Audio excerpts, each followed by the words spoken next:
একজন cyber security student আর একজন allied হেলথের। পড়াশোনা তো তাদের ভালো লাগেই, কিন্তু তাদের আরেকটা কমন ফ্যাক্টর রয়েছে, সেটা হচ্ছে তারা ভীষণভাবে ক্যারাটে প্রেমী।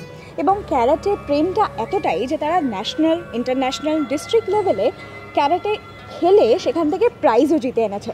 আমার সঙ্গে এই মুহূর্তে রয়েছে দীপ্রনীল এবং আমার সঙ্গে এই মুহূর্তে রয়েছে রাজেশ। তো ওদের দুজনের সঙ্গে গল্প করব আর জানবো যে এই যে কমন ইন্টারেস্টটা ওদের ক্যারাটে, সেটা কত ছোটোবেলা থেকে তারা তাদের বাড়িতে কারা কারা তাকে হেল্প করে, তাদেরকে উদ্বুদ্ধ করে, সবটাই জানবো। প্রথমেই দীপ্রনীলের কাছে যাব। প্রথমে তো অনেক শুভেচ্ছা যে তুমি স্টেট লেভেলে, ন্যাশনাল লেভেলে, ইন্টারন্যাশনাল লেভেলে খেলেছো এবং প্রাইজ জিতেছো। যদি একটু বলো যে এই যে যাত্রাপথটা, এটা কেমন ছিল? ফার্স্ট অফ অল তো thank you very much ma'am, আমাকে এই অপরচুনিটিটা দেওয়ার জন্য।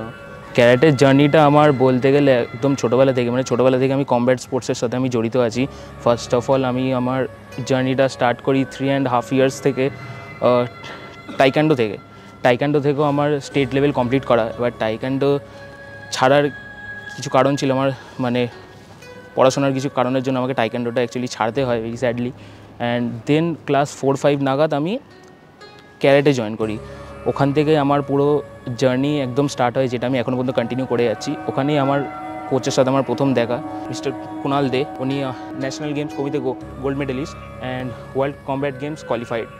এবার ওখান থেকেও মানে ইয়ার অ্যান্ড ইয়ার আমার প্রত্যেক ইয়ারে ডিস্ট্রিক্ট কমপ্লিট করছি, স্টেট কমপ্লিট করছি, ন্যাশনাল যাচ্ছি। আর যে ওপেন ইন্টারন্যাশনালসগুলো আমাদের ইন্ডিয়াতে হয়, যে অন্যান্য কান্ট্রিগুলো আমাদের ইনভাইটেড থাকে, সেখান থেকে আমার কিছু কোয়ালিফিকেশানস আছে।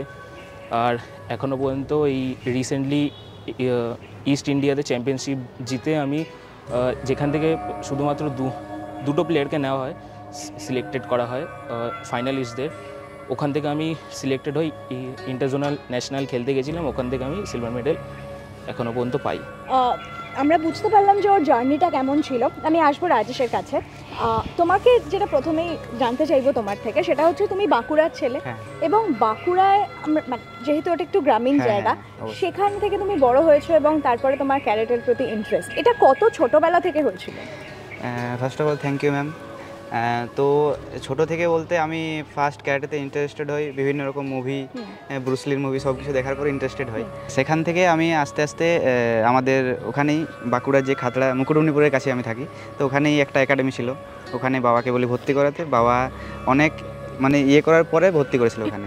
তারপর সেখান থেকে ভর্তি হওয়ার পর সেখানে আস্তে আস্তে আমি বেসিক সব কিছু ক্যারাটের শিখি আস্তে আস্তে, এবং তারপর ফার্স্ট টুর্নামেন্ট আমি এখানেই সামনেই নদিয়াতে আমি খেলতে এসেছিলাম ফার্স্ট টুর্নামেন্ট। তো সেখানে আমার ফার্স্ট টুর্নামেন্ট খেলা হয়, সেখানে আমি সেকেন্ড হই। এরপর সেখান থেকে আমার একটা মোটিভ আসে যে ক্যারাটেতে টুর্নামেন্টও খেলা হয়, টুর্নামেন্টের এইরকম নিয়ম, এইভাবে খেলতে হয়। সেই হিসাবে সেখান থেকে আস্তে আস্তে প্র্যাকটিস করে, এবং আমাকে বিশেষ হেল্প করেছে সেই টাইমে মোবাইলে ক্যারাটের আমি বিভিন্ন রকম মুভস দেখতাম, বিভিন্ন রকম টেকনিক দেখতাম। সেখান থেকে আস্তে আস্তে আমি বিভিন্ন রকম শিখে পরে স্কুল লেভেলে খেলে পর আস্তে আস্তে স্টেট সেখানে শুধু করি, আর ডিস্ট্রিক্টও খেলি। একদম স্টেট লেভেল থেকে শুরু করে ডিস্ট্রিক্ট লেভেল, ডিস্ট্রিক্ট লেভেল থেকে শুরু করে ন্যাশনাল লেভেল এবং ইন্টারন্যাশনাল লেভেল, প্রত্যেকটা লেভেলে তোমরা দুজনেই খেলেছো। তোমার থেকে জানতে চাইবো যে তুমি যেটা বললে যে বাবা ছোটবেলায় হাত ধরে ক্যারাটে স্কুলে ভর্তি করেছিল, অর্থাৎ বোঝা যাচ্ছে যে বাবার সাপোর্ট রয়েছে। ফ্যামিলির বাকিরা তারা কিভাবে সাহায্য করে? হ্যাঁ, এখানে একটা ব্যাপার আছে। এখানে বিভিন্ন রকম টুর্নামেন্ট যখন খেলতে যাই, টুর্নামেন্টে খেলে আসার পর সেখান থেকে যদি মেডেল হয় তাহলে তো ফ্যামিলির প্রত্যেকেই খুশি।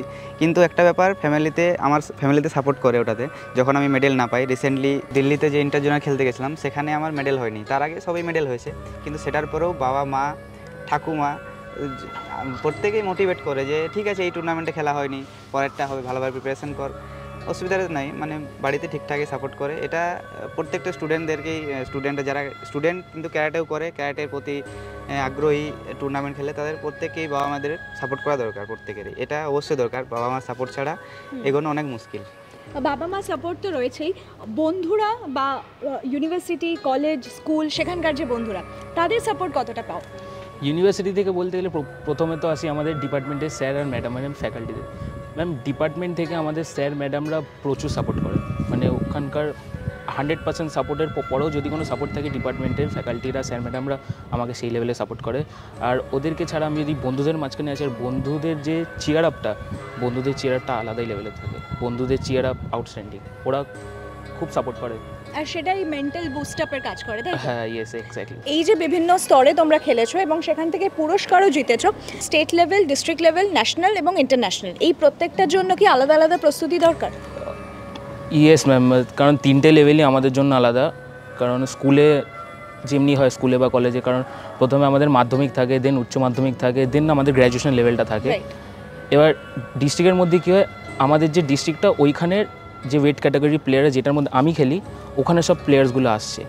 আর ওখান থেকে কোয়ালিফাইড হয়ে যে আমাদের স্টেট লেভেলটা থাকে, ডিস্ট্রিক্ট থেকে কোয়ালিফাইড প্লেয়ার্সরা পুরো যে আমাদের স্টেটের প্লেয়াররা আসে। দেন ওখান থেকে কোয়ালিফাইড হয়ে স্টেট সিলেকশন হয়ে যারা ন্যাশনাল খেলতে যায়, ওখানে প্লেয়ার্সরা ফেস করে হচ্ছে অল ইন্ডিয়ার সবচেয়ে ফার্স্ট প্লেয়ার্সদের, মানে যারা নাম্বার 1 থেকে, যারা ডিস্ট্রিক্টের টপ, স্টেটে top, and then national face করে। দেন ওখান থেকে ন্যাশনাল গোল্ড মেডেল পেয়ে তারা যায় এশিয়ান চ্যাম্পিয়নশিপে।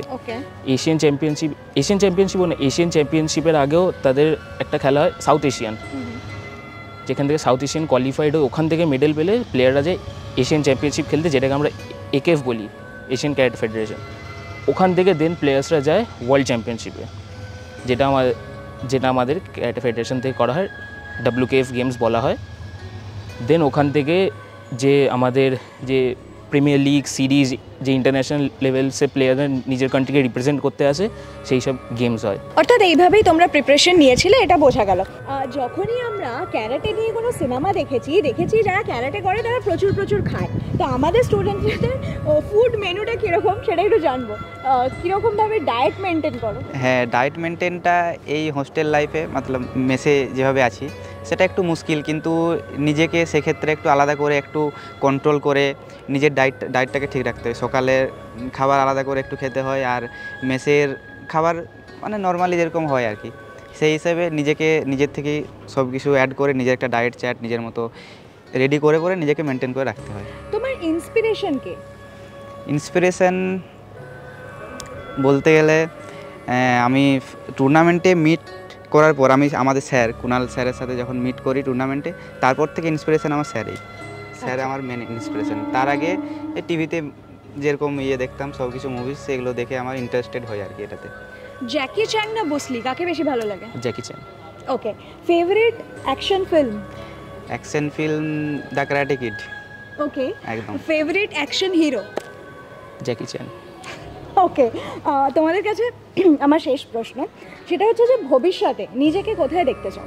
আমার ম্যাম একটাই ড্রিম আছে, যেটা আমার ন্যাশনাল কোয়ালিফাইড হয়ে আমি যেখানে ইন্টারন্যাশনাল খেলতে যাব, সেখানে 4টে কান্ট্রির মাঝখানে আমার ইন্ডিয়ার ফ্ল্যাগটা থাকে একদম টপ। একদম, আমি সেটাই চাই। আরেকটা জিনিস যেটা জিজ্ঞাসা করতেই হচ্ছে, যেটা জিজ্ঞাসা না করলে আমি পারছি না, সেটা হচ্ছে যে তোমাদের থেকে যারা ছোট আছে, যারা স্পোর্টসে ইন্টারেস্টেড, তারা যারা ক্যারাটেতে মানে বেশি করে ক্যারাটে খেলতে চায় এবং ক্যারাটের জগতে আসতে চায়, তাদের উদ্দেশ্যে কি বলবে? দীপ্রনীল, তুমি বলো।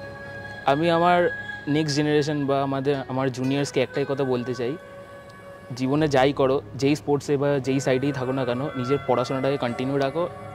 অ্যান্ড দ্যাট কেস নিজের যেটা করতে পছন্দ সেইটাকেও করো, একদম পুরো ফুল 100% দাও একদম নিজেকে। নিজের প্যাশনটাকেও ভুলে গেলে চলবে না, নিজের প্যাশনটাকেও ফলো করতে হবে, সাথে সাথে পড়াশোনাটাও করতে হবে। পড়াশোনা ছাড়া এগোনো সম্ভব নয়, আর নিজের প্যাশনকে ছেড়ে একদম শুধু পড়াশোনা করলেও চলবে না।